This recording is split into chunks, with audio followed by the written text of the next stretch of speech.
How to qualify for IRS tax relief. Are you feeling overwhelmed by tax debt? Do you feel like you can't catch a break from the IRS? Don't worry, you're not alone. Tax debt might feel like it's going to crush you, but don't give up. The IRS offers a variety of tax relief programs. You just have to figure out the best one for you, and then you have to qualify. In a minute we'll tell you how much on average the IRS settles for when they give debt relief. But first, let's look at how to qualify for IRS tax relief. The first step to qualifying for IRS tax relief is to understand your options. The IRS offers several possible lifelines, including the offer in compromise, the installment agreement, and the currently not collectible program. The offer in compromise program allows taxpayers to settle their tax debt for less than the amount owed. To qualify for this program, you have to have a low income, not very many assets, and be able to prove you can't pay the full amount owed. Sally the Screamer owes $50,000 in taxes, interest, and penalties.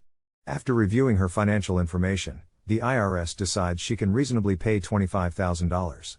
Sally offers to pay the IRS $20,000 as a one-time payment to settle the debt. The IRS accepts Sally's offer and forgives the remaining balance. The installment agreement program allows taxpayers to make monthly payments over time.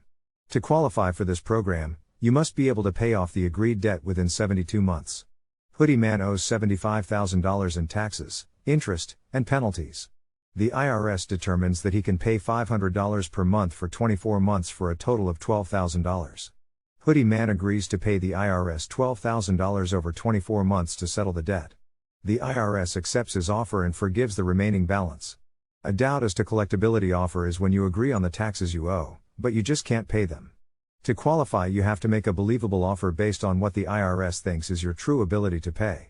Hildy owes $100,000 in taxes, interest, and penalties. But she doesn't make hardly any money and she doesn't own any valuable assets. After reviewing her financial information, the IRS decides there's no way Hildy can reasonably pay the full amount owed. Hildy offers to pay the IRS $5,000 to settle the debt. The IRS accepts the offer and forgives the remaining balance. To apply for IRS tax relief, you have to complete and submit the appropriate forms to the IRS. You can ask a tax expert which forms you will need and where to find them. Once you submit your forms, the IRS will review your application and decide if you qualify. If you're approved, the IRS will work with you to establish a payment plan that works for you. As promised, the average amount the IRS settles for, when they give debt relief, is $5,240. If you're struggling with tax debt, it's important to get advice and help from a tax expert. They can help you navigate the tax relief programs and ensure you're taking advantage of all the available options. To get help with your IRS tax problems and tax questions, please talk to a qualified tax expert. You can work with a CPA, or other tax professional, where you live. Or, if you'd like to get answers to your questions quickly, about your own taxes, you can chat online now with a qualified tax expert. Just click on the link in the comments below this video.